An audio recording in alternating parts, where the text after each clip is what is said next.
Paz de Jesus, irmãos. Estou com a minha Bíblia aberta em Marcos capítulo 11 e desta vez aqui no versículo 24, eu gostaria de compartilhar com os irmãos aquilo que Jesus disse e aquilo que nós praticamos, porque nós pressupomos que andamos na verdade e acabamos praticando coisas que são exatamente opostas àquilo que ele afirmou.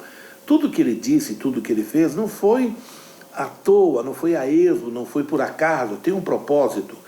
Então, nós seremos bem-aventurados se observarmos aquilo que ele falou, aquilo que ele disse.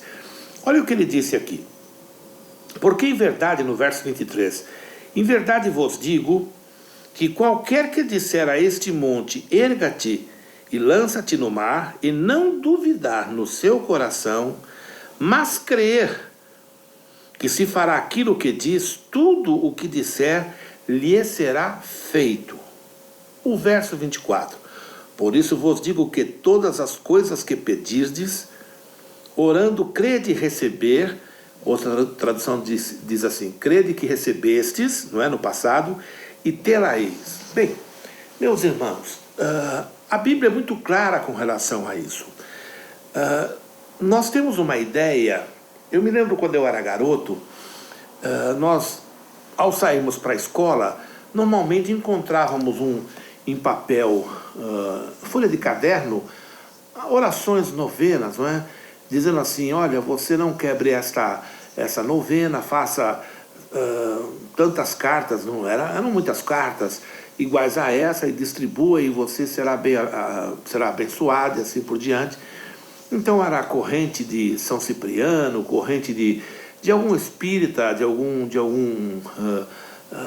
ídolo, assim por diante, de algum santo. E nós víamos aquilo, o hábito era pegar, amassar e jogar fora. E na época, os nossos pais, não é, combateram muito contra essa prática, não é? E sem percebermos, acabamos praticamente extinguindo isso da cultura popular aqui no Brasil. É verdade, é muito comum você ir num lugar e encontrar ferradura atrás da porta, chifre de boi pendurado nos para-choques dos carros, pé de coelho, patuá, guias e assim por diante. Os guias ainda existem na religião original, que é o candomblé, que é a umbanda, que é próprio deles. Mas aquilo era uma coisa comum entre o povo. E os nossos pais, orientando, conseguiram levar o povo brasileiro a uma situação de total abandono destas práticas. Irmãos, o tempo passou. E curiosamente, o que eu vejo hoje é não mais o mundo fazendo, não é?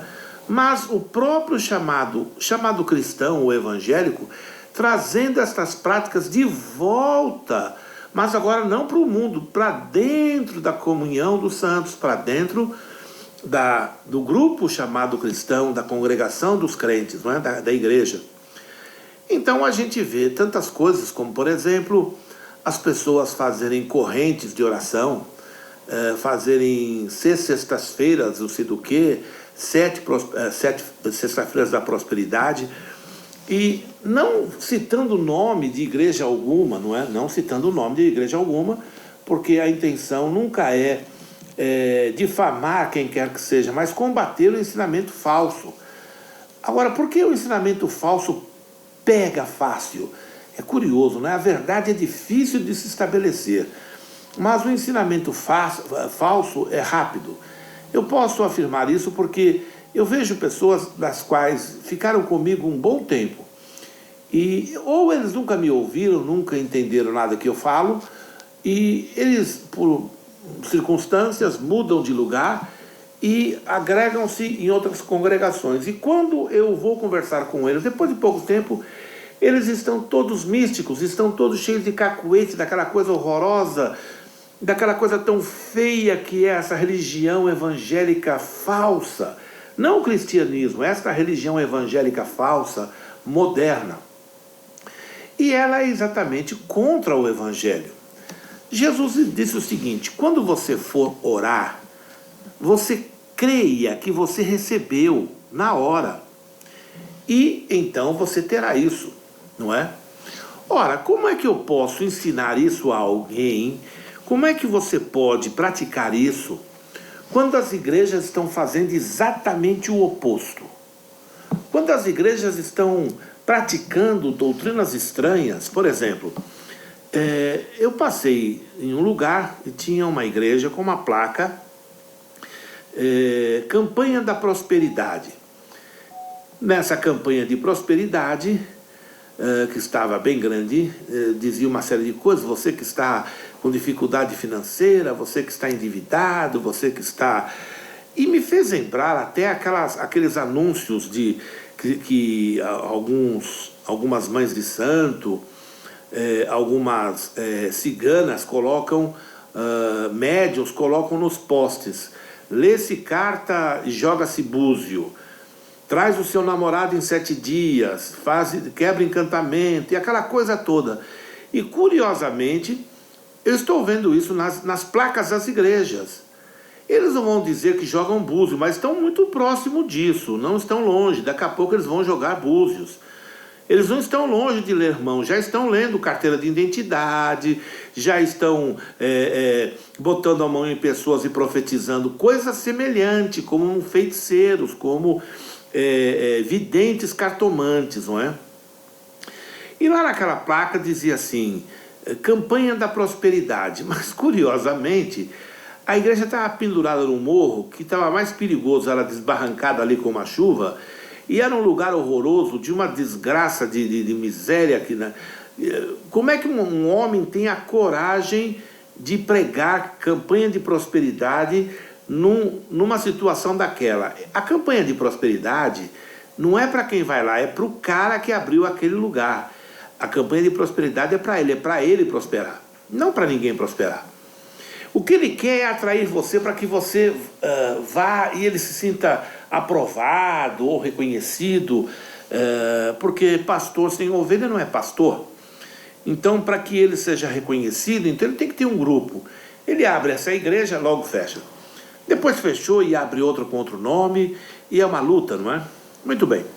Aqui diz exatamente o contrário, diz assim: quando você for orar, então qual é o melhor, irmão? É orar muito? Não. Nós temos um vício: isso aqui tem que ter muita oração. Parece feitiçaria. Por quê? Porque tem que ter muita oração. Não estou entendendo o que você está dizendo. Por que você diz isso? Baseado no quê? No que você está dizendo isso? Não, irmão, aqui só com jejum e oração. Eu não entendo essas coisas. Isso não é evangelho. Você está dizendo que é só com sacrifício? Por acaso, é isso que estão ensinando, que você tem que sacrificar. Pois eu vou lhe dizer com todas as palavras: é uma grande mentira. E se você pratica isso, você pode até alcançar algumas coisas, porque o diabo vai te enganar, não Deus. Deus não vai prostituir-se, ele não vai contra aquilo que ele mesmo disse. Ele falou que o sacrifício que o seu filho Yahshua fez, o nosso Salvador Jesus, ele supriu todas as necessidades do homem. Então, quando uma pessoa diz assim: vamos fazer um sacrifício, ele está anulando o que Jesus fez. Então aqui diz exatamente o contrário. Quando você for orar, então vamos pensar aqui que nós vamos orar. Eu passei por uma situação de dificuldade, porque eu tive um travamento na coluna, inflamou os nervos, eu passei um período difícil, e muitos irmãos disseram: você tem que crer em Deus. Eu olhava para ele e dava uma risadinha. Mas você tem que crer em Deus. Eu olhava para o outro e dava uma risadinha. Ora, quem são eles para me dizer que eu tenho que crer em Deus? Eles conhecem meu coração? Eles sabem o que estava acontecendo? Ora, irmãos, por que eu não orei mais? Eu orei uma vez só. Eu não orei 2 vezes, eu não orei 3 vezes, eu orei uma vez só. Ou é verdade a Bíblia ou não é. Ou é verdade o que Deus diz ou não é. E ele falou que se eu crer na hora que eu oro, eu receberei aquilo.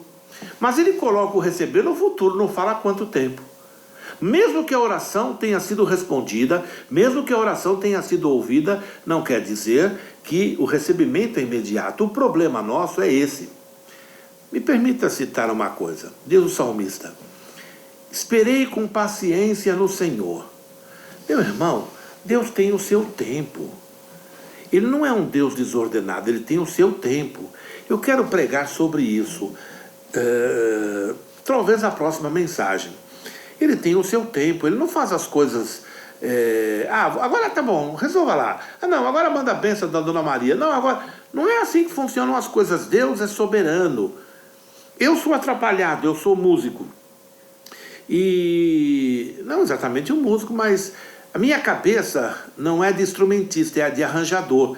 Então, quando eu vejo a música, quando eu ouço a música, eu já percebo todos os naipes de metal, de madeira, de cordas, onde entrar, a linha do metal, enfim, a percussão, como é que faz, as vozes. Eu imagino porque minha cabeça é assim. Então, minha cabeça é uma baguncinha, não é? Porque na hora que a gente vai traduzir isso... é muita informação em um só momento, um espaço musical em um só momento, é muita informação para você colocar ali. Então você tem que dar uma informação para quem toca corda, para quem toca metal, para que quando isso for tocado junto, quando todos agruparem os sons, se tornar um som harmonioso e agradável. Mas é uma baguncinha, então tem as coisas meio bagunçadas. Normalmente as pessoas assim... elas são meio bagunçadas. Você vai na casa da pessoa, ela é meio bagunçada. Se você for aqui na minha garagem onde eu trabalho, você verá que é uma baguncinha. Mas eu não pode tirar a ordem da bagunça, nem a bagunça da ordem, porque eu me entendo daquele jeito. Mas Deus não é assim. Deus não. Deus tem tudo controlado. Deus sabe tudo o tempo todo, não é? Então, quando ele diz que se você pedir, crendo que na hora você foi atendido, você receberá, é porque Deus sabe que nem tudo aquilo que você pedir será feito na hora. Por quê? Deus sabe esses motivos, eu não sei, não é? Me permita só, lá no livro de Daniel, vamos ver se isso é verdade. Profeta Daniel, se eu não me engano, capítulo 9, eu creio que sim, capítulo 9, vai dizer, me permita localizar aqui, versículo 20 do capítulo 9 de Daniel, diz o seguinte: estando eu ainda falando e orando, e confessando o meu pecado e o pecado do meu povo Israel, e lançando a minha súplica perante a face do Senhor meu Deus, pelo monte santo do meu Deus, isto é, pelo fato, que Jerusalém estava destruída, o templo tinha sido destruído, tinha sido saqueado, na verdade, e aquela situação estava terrível, e estava o jovem, a essa altura não tão jovem assim, Daniel, buscando a face do Senhor. E quando ele começou a orar, estando eu ainda falando, não é? E o verso 21 diz outra vez: estando eu, ainda falando na oração, o homem Gabriel, que eu tinha visto na minha visão ao princípio, veio voando rapidamente e tocou-me à hora do sacrifício à tarde. Irmãos, aqui diz o seguinte, que no princípio, quando Daniel, porque ele fica ali aqueles dias de jejum, aquelas semanas de jejum, e as pessoas pensam que você vai ter que fazer isso, porém, o texto diz que quando ele começou, no momento em que ele começou, a resposta já foi liberada. Não foi quando ele acabou, Deus lá no trono, não, vamos ver se ele vai pagar o preço. Isso é ideia de gente carnal, não é ideia de quem conhece Jesus e quem conhece as Escrituras. É ideia da religião evangélica, não é ideia da Bíblia. A Bíblia não diz nada disso. Isso é invencionice de religioso. E curiosamente, esses religiosos diziam o seguinte, que nós é que somos religiosos. Eles falam que todo mundo é religioso, mas quem cria religião são os caras. Eles acham que Deus está em lugares, Deus não está em lugares, Deus não habita em templo feito por mãos humanas. Eles dizem que se você for na reunião tal, do dia tal, você vai receber a bênção. Mentira! Eles não dizem se você for a Jesus, você receberá a bênção. Eles não dizem se você crer de todo o coração, eles dizem se você der uma oferta. Não, porque você tem que provar a tua fé. Para quem? Para Deus ou para eles? Ah, provar a fé é você meter a mão no bolso e dar dinheiro pro cara. Isso é provar a fé? Irmãos, eu não sou contra que um pastor fale de dinheiro. É legítimo, ele precisa tocar as coisas do ministério, mas seja honesto, fale a verdade. Irmãos, precisamos de tanto dinheiro para reformar o banheiro. Precisamos de tanto dinheiro para fazer o telhado, para arrumar, sei lá, o som, para comprar um órgão novo, para mexer aqui no carpete da igreja, comprar umas cadeiras novas. É legítimo, ar-condicionado, sei lá o que, irmão. Mas ficar manipulando a pessoa para dizer, não, eu não preciso do teu dinheiro, eu estou aqui para te ajudar, não é? Mas a verdade é que você dá o dinheiro e você vai continuar. Eu conheço não é um, nem dois, nem três. Dá o dinheiro, se mata e continua sendo operário, continua atrás de uma máquina, continua limpando o chão, continua trabalhando no mercado, e isso há anos. Bom, eles não vão colocar isso na televisão, não. Eles vão colocar algumas pessoas que já têm a pegada, já fizeram alguma coisa, e eles então recebem um estímulo emocional muito forte, não é? E acabam projetando e fazendo algumas coisas, algumas vezes dá certo, outras não. Conheço muitos. Quando aqui diz o seguinte, que quando Daniel começou a orar, a Bíblia diz que imediatamente a resposta saiu. Então, irmão, não venha me dizer que foi as semanas, os dias de jejum que ele fez. Você, em nome de Jesus, você ande na verdade, creia na Bíblia, não invente essas coisas. Principalmente o segmento pentecostal, da onde eu sou. É uma invencionista atrás da outra, é uma coisa horrorosa, chega a dar nojo. Outro dia eu citei que um cidadão aí estava pregando sobre uma mezuzá, não é? Eu chamava o patuá evangélico, a mezuzá é o patuá evangélico. E o cara vai lá, compra uma mezuzá, depende da mezuzá, a bênção maior ou menor. Para mim o líder deles é pilantra, malandro, não é? Tipo estelionatário, tipo que eu não consigo ver no reino de Deus. Porque não há mentira no reino de Deus, não pode jorrar água doce e águas amargas. E ele então, ao mesmo tempo, estava fazendo um carnê da Trindade. Irmãos, deixa eu explicar uma coisa para você. A mezuzá é uma caixinha que os judeus colocam nos umbrais da porta, e dentro dela tem a declaração, não é? Que diz assim: ouça, ó Israel, o Senhor teu Deus é um Deus único. Como é que uma pessoa, irmãos, honestamente, como é que uma pessoa põe uma mezuzá, não é? É uma falta de respeito aos judeus, irmãos, é uma falta de respeito à palavra de Deus. Como é que tu coloca uma mezuzá dizendo: ouça, ó Israel, o Senhor teu Deus é um Deus único, imediatamente faz um carnê da Trindade, quer dizer, um carnê que declara crer em três pessoas, em três deuses distintos. A Trindade é isso. O Pai é uma pessoa, o Filho é outra pessoa e o Espírito Santo é outra pessoa. É o que eles ensinam. Então, essas duas verdades aí, ou melhor, essas duas realidades, elas geraram uma inimizade absoluta. Israel tem ódio dos cristãos, um dos motivos é esse, não é? Como que pode... Deus mentiu no Antigo Testamento, então por acaso o Eterno engana, o Eterno não fala a verdade, quando ele disse que ele é único e agora aparece em três? Você tem que pensar nessas coisas. Então, eles não têm escrúpulos, tanto faz, eles não estão aí, eles vão pegar um versículo aqui e outro ali para fazer você praticar o que eles querem. Então, me permita voltar aqui para dizer a você o seguinte: como é que funciona, querido irmão? Antes de você orar, pense bem, pense, pare, imagine as tuas palavras, som do teu coração. Senhor Deus, eu quero orar crendo. Talvez eu não tenha fé para isso, mas o Senhor pode me ajudar. O O Senhor pode me ensinar? Não, não é pecado, eles vão pedir. Fé você recebeu. Fé não é resultado. Eu vou ser um cara de fé grandão, vou fazer... Esquece, isso é bobagem. Isso é presunção humana. Fé, ela vai se desenvolvendo. Fé é um dom do Espírito Santo. Quanto mais você permite que o Espírito Santo opere na tua existência, mais a fé vai se manifestar. Ela não vai se manifestar porque você deu um carnezinho, porque você fez um cheque especial. Não.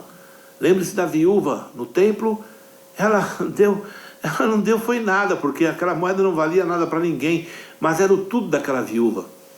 E Jesus foi lá só para ensinar aos seus discípulos que ela deu tudo porque ela deu tudo com amor, deu tudo com coração. Ela não deu por necessidade. O que eles ensinam é isso. Você está necessitado? Então dá a sua oferta.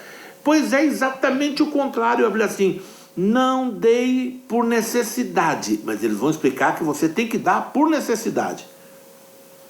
Dê voluntariamente, não. Eles coagem a pessoa a dar. Cada um dê segundo propôs o seu coração. Não, eles ficam dizendo que se você não der o dízimo, você é ladrão. E eles se declaram homens ungidos de Deus, não é? Bem, eu acho que eu não tenho dúvida que isso seja verdade. Saber de que Deus que é. Me parece que da Bíblia não. Da Bíblia não fala isso. Se eu sou um homem que penso ser de Deus, eu, na pior das hipóteses, eu tenho que olhar para a Bíblia e andar nela. Então, irmão, para resumir, se você está em luta, está em dificuldade, você já orou muito, pare de orar. Pare de orar, por favor, porque quanto mais você orar, pior vai ficar a tua fé. Então, o que eu diria? O que eu faria se eu fosse você? Antes de falar com Deus na próxima vez, eu pensaria bem. Primeiro, eu apagaria, eu ia falar, Deus, tudo que eu falei até hoje, apaga. Por favor, Deus, apaga aquela oração. Esse é figurado, tá bom? Anula tudo isso, Pai. Desfaça as minhas palavras em nome de Jesus. E eu quero partir de agora, do zero. Eu quero fazer de maneira como tua palavra diz. Senhor Deus, tua palavra diz que se eu crer, na hora que eu oro, eu recebo. Só que eu acho que eu não creio suficientemente. Depois de tanta luta, de tanto tempo, eu não sei se eu tenho fé ainda para crer nisso. Meu irmão, você acha que você vai entristecer Deus porque você diz isso? Deus sabe tudo, Deus sabe teu coração, Deus sabe tudo a teu respeito.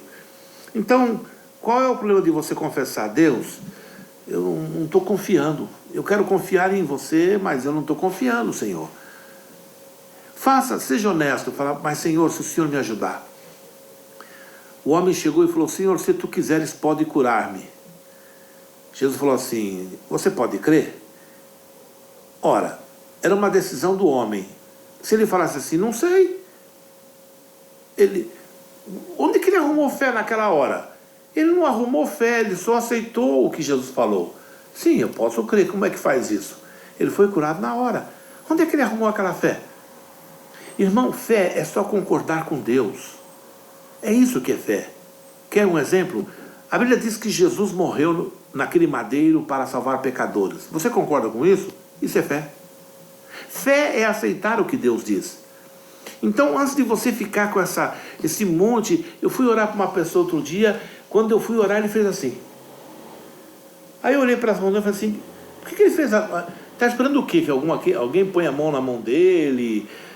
Uma energia? Cacuetes religiosos. Põe a mão assim, eu não entendi, sinal de subserviência. As pessoas vão praticando coisas que não faz sentido. Uma outra pessoa que eu conheci, quando ela começava a orar, começava a tremer a mão. Tremia a mão assim, e um dia eu perguntei, irmão, por que você treme a mão? Ah, não, quando eu sinto a presença de Deus, ele opera na minha mão.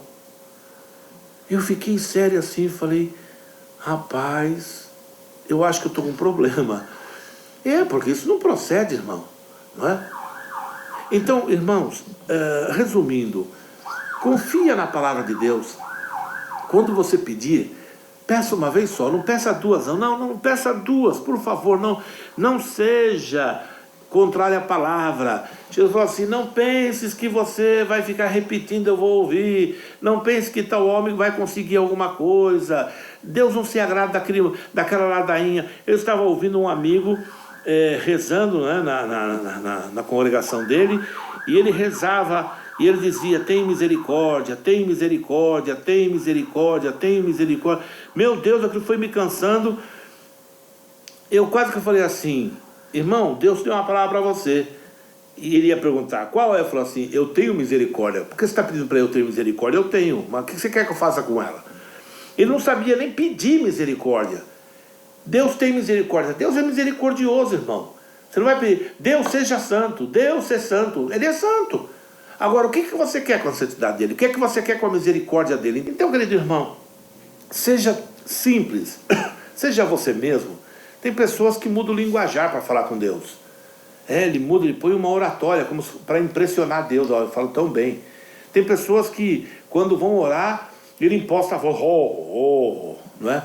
Tem outras que começam a chorar. Irmão, para de presepada, rapaz. Você não é crente, você é um religioso. Você precisa aprender a ser simples. Eu não estou dizendo que você não vai chorar aos pés de Jesus, mas quando Jesus operar, você está lá orando, a presença dele enche teu coração. Não, tem gente que vai pregar e começa a chorar para manipular os outros. E tudo isso que eu estou dizendo é o que Jesus combateu. Daniel, quando foi orar, aqui não diz que ele estava chorando, falou que no começo da oração. Querido irmão, quando você botar os seus joelhos no chão, ou sentado, alguém diz assim: ah, não pode orar sentado. Pois no dia de Pentecostes estavam todos assentados, não estavam nem de joelho, nem deitados. Lá na África, eu estive algumas vezes na África, eles jogam, ficam deitados com a cabeça no chão e eles oram, não é? E não sei se alguma forma especial ajuda ou atrapalha. O que importa é que você ore, e o que importa é que você seja simples, e sobretudo que você creia na hora que você orar. Por exemplo, uma pessoa que levanta a mão, veja como é simples, eu já estou encerrando.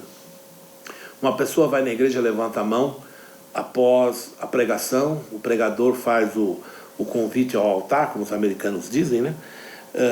E que eu não gosto também dessas expressões, mas levanta a mão e vai à frente, e a pessoa é salva. Pois é, e a pessoa que está lá pela primeira vez crê nisso, ela crê, não é? Mas depois ela é ensinada a não crer mais. Ela aprende que na hora que ela orou, Deus levou a sério e ela está salva. Mas aí para frente não é assim tão simples. Deus é complicado. Irmão, vamos mudar essa religiãozinha, vamos voltar ao evangelho em nome de Jesus, amém? Deus te abençoe, a gente se vê na próxima. Glória a Deus.